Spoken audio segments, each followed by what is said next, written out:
Hi kids, it's Miss Tatro. I didn't get to finish all my social studies standards, so I'm going to be doing videos on here of the notes, and I'll be posting the notes as well as the links.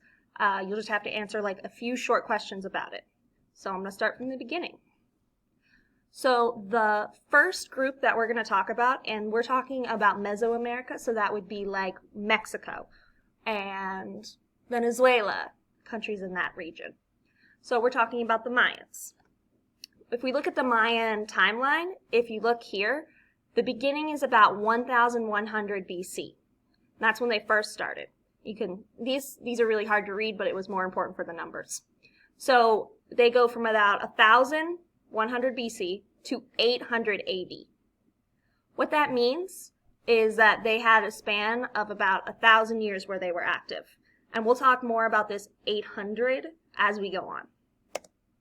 So government-wise, the Aztecs had city-states. This means that they had their own independent governments. Think about kind of like how we have states and we are all together in the United States, kind of similar to that. The cities were ruled by kings, so every city had a king.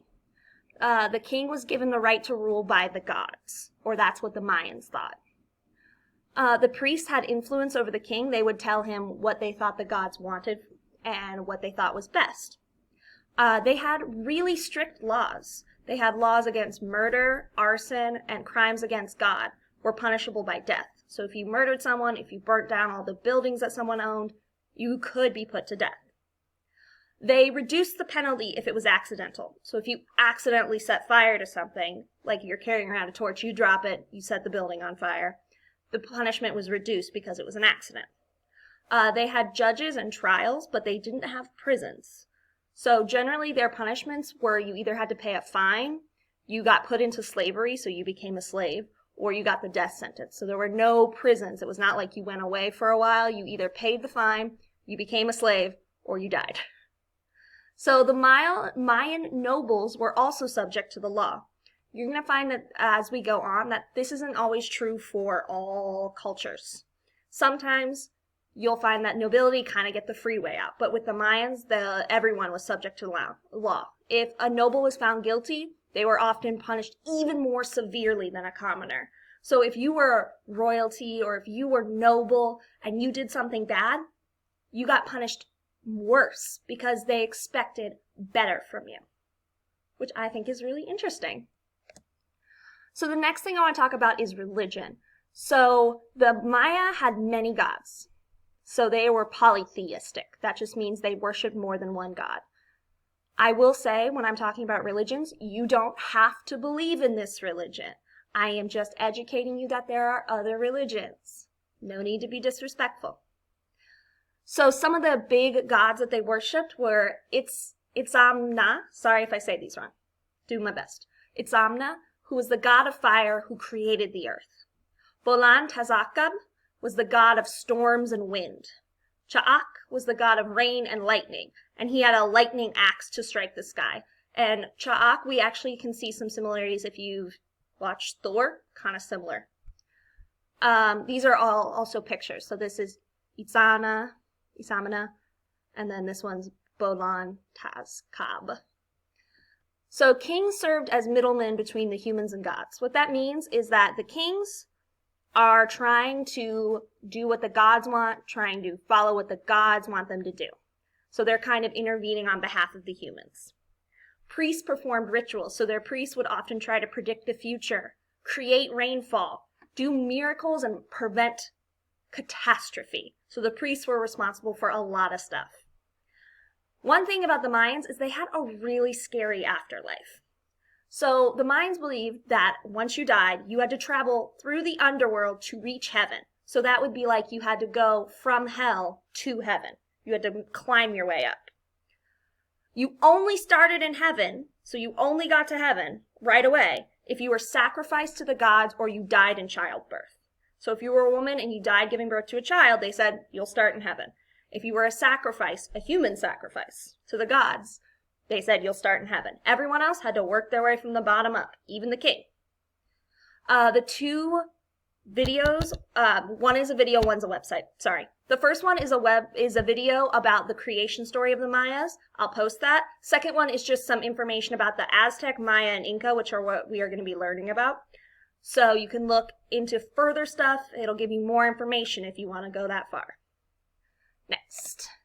So the social structure. So that's like what's going on in society.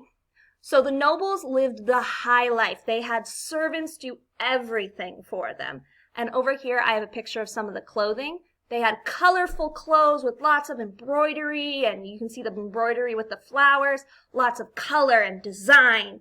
They wore animal skins and jewelry. So the commoners, on the other hand, had a hard working life. They were usually farmers. So what they did was the men created tools in the evening, and the women made clothes in the evening.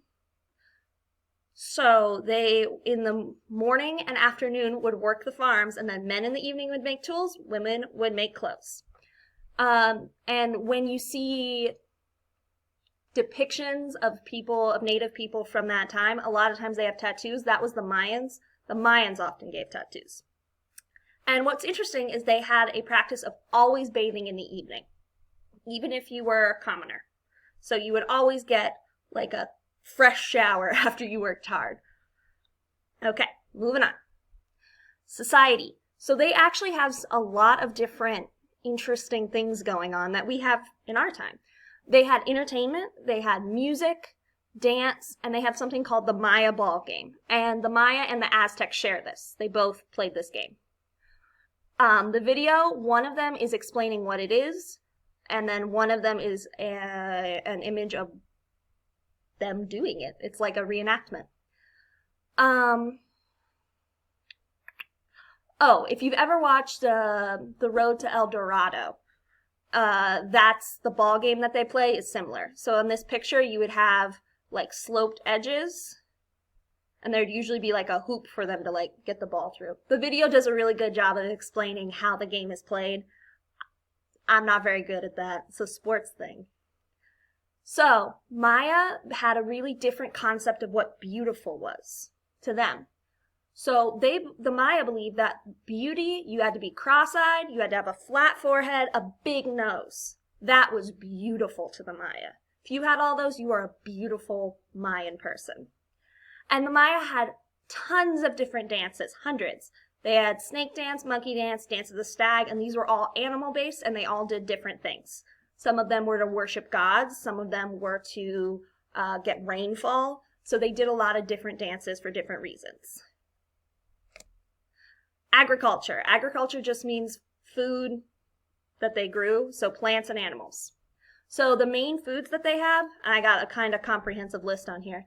Maize, which would be what we call corn. It's a little different, similar. Tortillas, amazing. Beans, squash, chilies, fish, deer, duck, turkey, tomatoes, sweet potatoes, black beans, papaya, and cocoa beans. Cocoa beans are what we make chocolate out of. So, pretty good. And they use the cocoa seeds as money. So we have coins. They use these cocoa seeds because they believed they were so valuable. So nobles and kings lived in palaces, grand built palaces, and you'll kind of see that in some of the videos. They'll show you like the temples and some of the bigger like palaces. Commoners lived in huts. Farmer used simple tools, worked by hand. Very simple. Technology. So technology, we got a lot of stuff. The Maya had their own number system. So their numbers they had 0 and it was a base number of 20. If you look over here, this is what they looked like. So if you had 0 of something, it was like this little loaf of bread looking thing. Don't know why it looks like a loaf of bread, just what it is. So each one was a visual representation. So 1 in their number system was a dot, 2 was 2 dots, 3 was 3 dots. Every 5 was like a line. So if you look at 11, it's 2 lines and a dot. If you look at 19, it's 3 lines, so 5, 10, 15, and 4 dots. And that's how their number system worked up and up and up. This is really interesting because it's a visual representation of numbers instead of a conceptual one. So when we say 2, you have to think, oh, that's 2 apples. When the Maya did math, they used a dot system. So they would always see how much of something they had. They also had two calendars, one solar and one religious. If you remember you might not have been able to, you probably don't know what happened in 2012.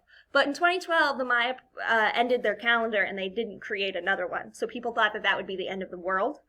Clearly wasn't. But what happened with the Maya is that they had gone up to 2020 or 2012, excuse me. They had gone up to 2012 and then they had disappeared.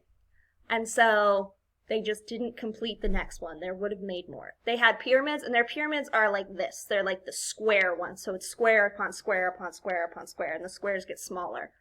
So their pyramids are not like Egyptian pyramids. They're not triangles. They're squares. They had sculptures. This right here is hand sculpted. Carvings and paintings. There are a lot of paintings depicting, that means showing, the royals and the gods and the stories that they told. Ceramics, so like bowls, vases, things like that. Weaving would go along with clothes. Their writing, so like their physical writing, not their number system, was hieroglyphics, which is really similar to the Egyptians. So it was all told in pictures. So this would be considered writing on the side. This is writing. This is they're telling what happened through pictures. And only the wealthy learned to read and write. So you had to be pretty rich to learn how to read and write. And these are just some extras. I put some of them out on the classroom page. Sorry. The other thing I wanted to talk about really quickly is if we go back to this, I said in 800 they disappeared. We don't know why they disappeared. There are a lot of theories. Some people say there's a big disease and it wiped a lot of them out. Some people say, oh, they just climate change. They couldn't live where they were.